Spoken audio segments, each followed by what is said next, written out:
오늘도 수원이 졌습니다. 부천에게 1대0으로 패배를 하면서 오늘은 이제 선소경 선수의 자책골로 기록이 됐었죠. 그런데 오늘 경기도 경기력 자체가 매우 안 좋았어요. 무려 3연패거든요. 1무 3패예요. 최근에 수원 삼성 팬분들이 경기가 끝나고 나서 염기훈 감독에 대한 아주 큰 이제 비판의 목소리가 나오기 시작했어요. 감독님은 오늘 어땠어요? 이제 염기훈 감독이 구단 유튜브 영상에서 경기 끝나고 나서 이제 그 라커룸 얘기를 하는데 거기서 이제 그 졌을 때 이제 선수들한테 오늘 기분이 어땠어? 뭐 이런 이제 발언을 했었어요. 이제 그러다 보니까 염기훈 감독에 대한 이제 인내심이 조금씩 끝나가고 있고 오늘 경기가 끝나고 나서는 어떤 얘기가 나왔냐면 염기훈 나가 콜이 나왔습니다. 지난 경기부터 그랬는데요. 염기훈 감독에 대한 신뢰도가 이제 많이 무너진 것 같고 그러다 보니까 염기훈 감독의 경질 여론이 수원 팬분들 사이에서는 많이 나오고 있어요. 성적을 보면 현재 리그 3위입니다. 3위. 19점이죠. 그러다 보니까 그러면 염기훈 감독이 경질될 만한 성적은 아니지 않느냐 라고 하실 수도 있어요. 그런데 이게 어떤 의미냐면 수원 삼성이 이번 시즌에 기대했던 건 다이렉트 승격이었죠. 그러니까 이제 아무래도 수원 삼성의 스쿼드가 2부 리그 내에서는 상위권에 속합니다. 그러다 보니까 이제 경기를 보면 수원 삼성이 이기는 경기가 대부분 선수 개개인의 능력으로 이길 때가 많아요. 그래서 염기훈 감독이 물론 뭐 이제 이게 기자의 약간 유도 질문에 당했다고 하지만 무패 우승 하고 싶다. 그리고 이제 뭐 선수들이 1라운드 때 5대0으로 이기고 싶다. 막 이런 이제 인터뷰도 했었잖아요. 그 자신감을 가졌던 게 스쿼드 자체가 굉장히 좋기 때문이죠. 그런데 그 스쿼드에 비해 경기력이 안 나오고 지금 3위를 하고 있지만 이런 식으로 가면 다이렉트 승격은 물론이고 과연 이번 시즌 승격이 가능할까라는 의문이 들 수밖에 없는 모습이거든요. 그래서 지금 수원 팬들이 매우 화가 났다. 실제로 지금 수원 삼성의 오늘 경기도 이 염기훈 감독의 부족한 부분을 많이 느낄 수가 있습니다. 일단 첫 번째, 오늘 선발 라인업에서부터 문제가 드러나요. 이제 어떤 거냐면 오늘 왼쪽에 김보경, 오른쪽에 김주찬이거든요. 근데 이게 이해가 안 가는 게 어떤 거냐? 일단 상대 수비가 5명이 형성이 되잖아요. 그러면 여기서 이제 오늘 경기도 부천이 5-4-1의 형태거든요. 근데 이걸 이제 다른 팀들이 다 알아요. 수원 삼성을 상대로 밀집 수비를 하면 수원 삼성이 이 수비를 무너뜨리지 못한다. 오히려 수원 삼성이 볼을 가지고 있을 때 공격을 풀어내지 못한다는 걸 알죠. 그런데 염기훈 감독은 만들어가는 축구를 원합니다. 본인이 이제 이번 시즌 시작 전에 얘기했던 축구는 이제 만들어가는 축구, 우리의 축구, 그리고 선빵을 먼저 날린다. 공격적인 축구예요. 그러다 보니까 이런 형태를 많이 만들어요. 이상민 선수가 좀 올라가고 김보경, 김주찬, 그리고 오른쪽에 오늘 이시영 선수도 좀 올라가거든요. 풀백이 좀 올라가 주면서 여기에 이제 오늘 카즈키도 올라가 주면서 요 가운데 지역에 선수가 많이 배치되죠. 이렇게 많이 배치되는 형태예요. 그러면서 이제 측면 공격수들이 가운데로 좀 들어와 주고요. 그리고 풀백들이 올라오는 형태거든요. 정말 공격적인 전형이죠. 그런데 여기서 선수의 쓰임에 일단 문제가 있다는 생각이 듭니다. 왜 그러냐? 김주찬과 김보경, 이 두 선수가 오른발과 왼발을 써요. 김보경은 왼발을 쓰고 김주찬은 오른발을 씁니다. 그런데 이 선수들이 가운데로 들어오잖아요. 그러면 보통 이렇게 측면 공격수가 가운데로 들어오면서 플레이를 할 때는 보통 역발을 쓰는 선수를 배치하죠. 예를 들면 김주찬이 왼쪽, 김보경이 오른쪽이잖아요. 이러면 어느 정도 이해할 수 있어요. 왜냐하면 김보경 선수가 안쪽으로 들어올 때 왼발로 접고 들어와서 패스를 뿌려준다. 아주 좋은 형태잖아요. 김주찬도 마찬가지입니다. 김주찬 선수는 안쪽으로 들어와서 김보경 선수처럼 공격형 미드필더의 역할은 하지 않지만 김주찬 선수가 왼쪽에서 뛸 때 더 잘해요. 왜냐하면 김주찬 선수가 오른발을 쓰기 때문에 이제 김주찬 선수의 플레이 스타일이 왼쪽에서 접고 들어오면서 플레이메이킹하는 네이마르 같은 그런 유형이 아니라 오히려 손흥민 쪽에 가깝습니다. 왼쪽에 있다가 안쪽으로 침투해 들어가면서 저돌적인 움직임, 거기서 오른발로 마무리. 그게 김주찬의 장점이거든요. 그래서 김주찬도 왼쪽에 있으면 가운데로 들어와서 오른발로 슈팅, 이게 돼야 되거든요. 그런데 염기훈 감독은 측면 공격수를 가운데로 이렇게 배치시키는 이런 전형을 쓰면서 오른발을 쓰는 김주찬, 왼발을 쓰는 김보경을 정발 윙어로 놔요. 그래서 여기서 이미 이 선수들이 안쪽에서 볼을 받았을 때 어떤 문제가 있느냐, 볼을 받은 다음에 안쪽으로 돌아서지 못합니다. 오히려 바깥쪽으로 움직이죠. 이러면 가운데에 뭔가 패스를 주고받는 그런 축구를 염기훈 감독이 원하면 역발을 쓰는 선수가 배치가 되는 게 전술적으로 더 적합해 보이거든요. 그런데 왜 김주찬은 오른쪽, 김보경은 왼쪽일까? 일단은 이해가 여기서부터 안 된다. 상대 수비를 뭔가 무너뜨릴 만한 패턴 플레이를 만들 수가 없어요. 예를 들면 이제 이런 거거든요. 뭐 안쪽에서 상대 수비가 밀집해 있을 때 여기서 뭐 카즈키, 퉁가라, 김보경, 김주찬 패스를 막 주고받으면서 뭔가 만들고 싶다. 그런데 김보경과 김주찬이 본인이 익숙하지 않은 왼쪽과 오른쪽에 있다 보니까 안쪽에서 볼을 못 돌려요. 오른발을 써야 되고 김보경 왼발 써야 되니까 이 안쪽 공간으로 볼을 몰고 들어가거나 안쪽에서 주고받는 패턴이 안 나오죠. 아마 지금 이런 형태는 염기훈 감독이 어떤 것을 고려한 걸 거냐면, 풀백이 올라오잖아요. 올라오면 상대의 윙백이나 혹은 풀백이 올라오는 수원 삼성의 풀백에게 끌려가요. 끌려가면 이때 김주찬이 오른발을 쓰니까 오른쪽으로, 김보경이 왼발을 쓰니까 왼쪽으로 침투를 해서 이 공간을 노린다, 이걸 거예요. 그런데 이제 여기서 문제는 뭐냐면 상대 수비가 이제는 안 끌려갑니다. 오히려 상대 측면 공격수들이 풀백에게 붙어버려요. 이러니까 아무리 김주찬과 김보경이 오른쪽 왼쪽으로 뛰어들어가도 어차피 뛰어들어가면 수비수 한 명씩 붙으면 되니까 아무런 타격이 없습니다. 그렇다면 뭐 전술적으로 위치를 계속 바꿔보거나 그래야 되는데 그런 움직임을 아예 못 보여주죠. 여기서부터 이제 문제인 거예요. 이 장면 보시면 김보경 선수가 왼쪽에 있다가 가운데로 들어오죠. 그래서 요 자리에 있어요. 그럼 김보경 선수의 장점은 김보경이 가운데에서 볼을 잡은 다음에 패스를 공급하는 역할을 잘하잖아요. 그런데 김보경이 왼쪽 라인에 있다 보니까 어떤 장면이 나오냐, 패스가 들어가요. 근데 김보경이 볼을 받는 순간 왼발로 잡아놓다 보니까 이 안쪽 공간, 그러니까 득점이 될 수 있는 위협적인 공간이 아니라 바깥쪽으로 볼을 돌립니다. 이쪽으로 패스가 가요. 김보경 선수는 오른쪽 하프 스페이스, 요 하프 스페이스에서 볼을 잡은 다음에 뛰어들어가는 선수에게 패스를 뿌려주는 요 위치에 있어야 되는데 왼발을 쓰는 김보경이 왼쪽에 있다 보니까 왼발로 패스를 주면 사이드 라인으로 패스를 줄 수밖에 없죠. 심지어 오늘 경기 보니까 김보경 선수가 컨디션이 나쁜 것도 아닙니다. 그런데 김보경 선수가 저기서 볼을 잡았을 때 왼발을 쓰는데 바깥으로 줄 수밖에 없는 위치에 있는 거예요. 김주찬도 마찬가지고. 그러니까 이렇게 공격을 못하는 팀들이 볼을 점유하면 역습을 많이 당해요. 그래서 이제 오늘 경기도 보시면 수원 삼성이 하고 싶은 건 뭐 이제 김현을 앞에 두고 김보경, 김주찬 안 들어오죠? 카즈키도 올라가요. 그 다음에 심지어 이시영하고 이상민 풀백도 올라가요.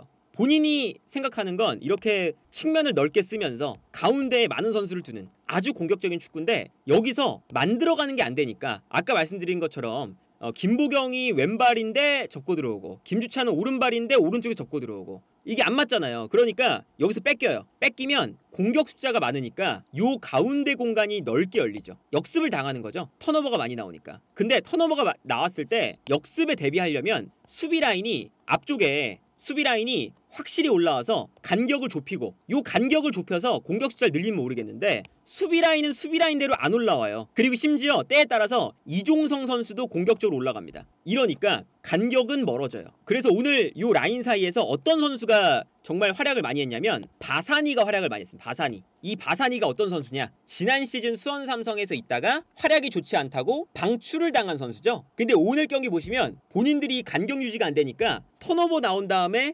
바사니한테 역습. 바사니가 오늘 수원 삼성의 수비를 거의 농락하듯이 아주 그냥 가지고 놀았어요. 이 장면 보세요. 수원 삼성이 공격을 위해서 뭐 공격 숫자가 많이 투입돼 있어요. 앞쪽에서 막 압박을 하려고 그러죠. 그런데 정작 요 미드필더 라인의 간격이 좀 벌어지면서 요 공간으로 바사니가 들어오고 있습니다. 그러니까 요 앞 공간이 커버가 안 되니까 편안하게 요 공간으로 패스를 해요, 부천이. 그러니까 이 안쪽 공간으로 패스가 들어왔을 때 바사니가 아주 넓은 공간, 아니 이 플레이메이커한테, 상대의 플레이메이커한테 이렇게 넓은 공간을 주는 건 그만큼 염기훈 감독이 팀을 제대로 못 만든다는 거죠. 그래서 바사니가 편안하게 볼을 끌고 올라가면서 뛰어 들어가는 공격수에게 편안하게 패스를 뿌려주고, 이러면 당연히 결정적인 찬스가 나올 수밖에 없죠. 근데 이런 장면이 오늘 한 번 나왔냐? 결정적인 장면마다 계속 나옵니다. 이 장면도 보세요. 어떤 장면이냐? 미드필더가 카스키가 있고요. 이종성 선수 두 명이 있죠. 퉁가라는 위에 있고, 그러다 보니까 이 두 명이 있는데 이종성도 올라가 있고 카즈키도 올라가 있었어요. 그러다 보니까 내려오는 속도가 늦습니다. 그래서 왼쪽 풀백인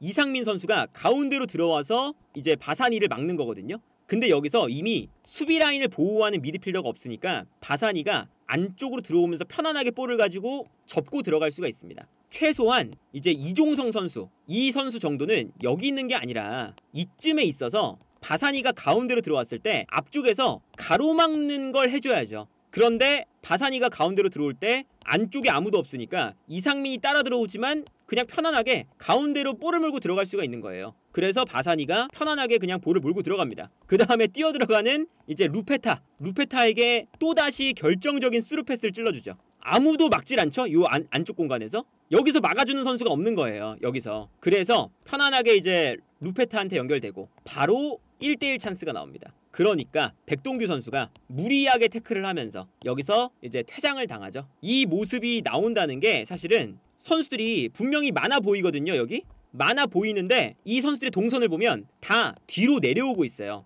그런데 요 앞 공간에서 내려오고 있는 게 아니라 뒤에서 끊어주는 선수가 한 명쯤은 있어야 된다는 거죠. 근데 그 역할을 해야 되는 이종성이 공격에 올라가고 있다. 카즈키가 올라가 있다. 그렇다는 건 여기서 끊어주는 선수 없다는 거예요. 바사니에 대한 대처가 아무것도 안 된 상태다. 부천이 뭐 바사니를 활용해서 저렇게 하는 게 이번 경기만 그렇게 하는 게 아니고 바사니가 접고 들어와서 플레이를 하거든요. 근데 아무런 대처가 안 됐다는 건 그만큼 분석도 안 됐다. 상대 공격에 대한 그런 문제가 오늘 경기도 너무 현격하게 보인다. 그리고 지난 경기부터 이제 말씀드리는 이제 포인트 중에 하나인데 뭐가 있냐면요. 이제 오늘 경기에서 퇴장이 나왔잖아요.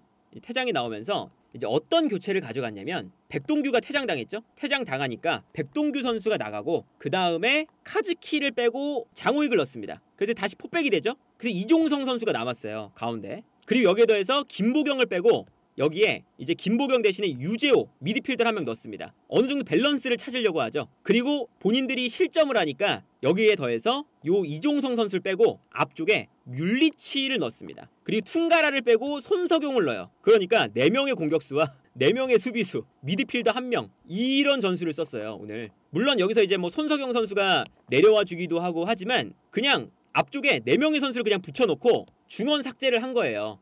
이렇게 됐으면 사실 뭐 노련한 감독이었다면 뭔가 밸런스를 맞출 수 있는 그런 전술을 썼을 겁니다. 예를 들면 뭐 김주찬이 오른쪽에 빠지고 이상민은 올라오고 그리고 이제 자연스럽게 3백을 만들면서 장호익이 미드필더 라인을 채워준다거나 이런 식으로 뭐 미드필더 라인을 채워줄 수 있는 이런 포지션을 가져갔을 텐데 그런 게 오늘 하나도 없죠. 그냥 손석영, 물리치, 김현, 김주찬 앞쪽에 넣어놓고 포백은 뒤에 그냥 포백대로 서있고 유재호만 가운데 서있어요. 그 다음에 여기서 뻥 차줍니다. 계속. 그리고 심지어 요 4명의 선수가 앞쪽에 있을 때 크로스를 올려주는데 이제 부천의 선수들이 마지막에는 다 내려갔거든요. 정말 다 그냥 수비 라인으로 내려가서 모든 선수가 수비에 가담을 해 있었어요. 그런데 수원 삼성이 공격을 하는 패턴 자체가 굉장히 어설픕니다. 어떤 모습이었냐? 4명의 공격수가 다 올라가 있어요. 다 올라가 있고 여기로 이제 그냥 단순하게 붙여주는 거죠. 붙여주는데 문제는 뭐냐? 붙여주려면 수비 라인을 끌어당겨야 될 거 아니에요. 끌어당겨야 아무리 이 공격 숫자가 4명이더라도 수비를 풀백들이 올라오면서 끌어당겨야 공간이 좀 생기고 중앙에 그때 이 공간으로 크로스가 올라오겠죠. 그러면 이제 효과적인 공격 방법이 되거든요. 그런데 이시영과 이상민이 어떤 모습을 보여주냐? 올라오지 않습니다. 약간 요 하프라인쯤에서 여기서 크로스를 올려요. 그러다 보니까 오늘 해설위원인 이제 현영민 위원이 선수 시절 때 크로스를 되게 잘 올리는 선수였잖아요. 어떤 멘트를 했냐면 크로스를 왜 저렇게 뒤쪽에서만 올리냐 라는 멘트를 합니다. 뒤쪽에서 올리면 수비가 분산도 안 되고 뒤에서 오니까 공격수가 머리에 맞춰서 득점하기가 힘들잖아요. 측면에서 올라오는 거랑 뒤쪽에서 올라오는 걸 슈팅으로 가져가는 건 천지 차이죠. 그러다 보니까 아니 왜 저기서 올리냐라는 멘트를 해요. 그거는 그만큼 이 염기훈 감독의 마지막에 그런 이제 몰아붙이는 그런 전술도 좋지 않다는 것을 의미하죠. 이제 보시면 이상민 선수 왼쪽 풀백이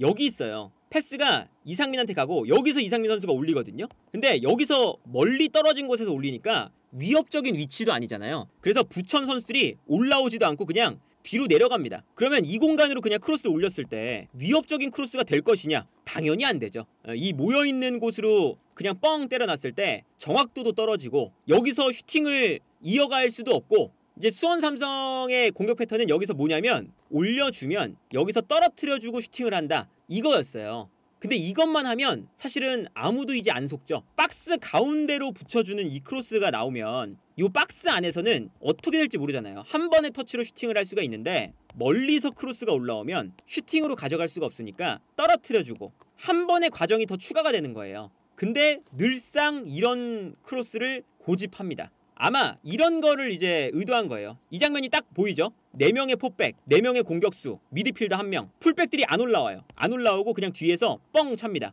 뻥 차면 김현이 제공권이 좋으니까 김현의 머리에 일단 맞춰요. 맞춰서 안쪽으로 떨어뜨려주죠. 그럼 여기서 이제 떨어뜨려줬을 때 안쪽에 공격수가 많으니까 여기서 마무리를 해라. 떨어뜨려주면 이거거든요. 근데 여기서도 결국에는 수비수들에게 둘러싸여서 이제 제대로 슈팅이 안 되고 코너킥이 되죠. 근데 이 김현의 아주 월등한 제공권을 여기서 쓰는 게 아니라 이 안쪽에서 쓴다면 김현이 머리에 맞추는 걸 이 안쪽에서 한다면 바로 슈팅이 되니까 김현 선수가 득점을 할 수 있는 장면이 나오겠죠. 근데 왜 저렇게까지 뒤쪽에서 김현 선수가 머리에 맞추는데 머리에 맞추는 위치가 페널티 박스 바깥에서 맞추고 있냐? 페널티 박스 안이 아니라 뭐 이것도 사실은 염기훈 감독의 경험 부족에서 나오는 거겠죠. 사실은 수원 삼성이 그 연승을 할 때도 몇 번 말씀드렸지만 염기훈 감독의 전술이 좋아서 연승을 한 건 아니다 라고 말씀을 드렸었죠. 왜 그랬냐면 염기훈 감독이 좋아하는 만들어가는 축구를 할 때는 성적이 안 좋아요. 그런데 이제 그 수원 삼성이 이번 시즌에 본인들이 퇴장을 당하면 경기력이 더 좋습니다. 왜 그랬냐? 수원 삼성이 경기를 주도할 때는 만들어갈 줄을 모르니까 오히려 경기가 잘 안 풀리고 반대로 본인들이 퇴장을 당하면 수비를 해야 되니까 상대가 올라와요. 그런데 수원 삼성의 공격수들이 2부 리그에서는 최상위권의 공격수들이니까 오히려 본인들이 불리한 상태가 되면 상대가 올라오고 여기서 더 공격이 잘 풀리죠. 뒤쪽에 공간이 많으니까. 이것도 사실은 수원 삼성이 전술이 별로니까 그런 이제 이야기가 나오는 거예요. 그리고 수원 삼성이 연승을 할 때도 염기훈 감독이 만들어가는 축구가 안 되니까 김현을 바라보는 뻥 축구를 했습니다. 그러니까 오히려 성적이 좋았었거든요. 근데 다시금 이제 상대 팀들이 수원 삼성을 상대로 내려앉기 시작하니까 또다시 이제 문제가 나오는 거죠.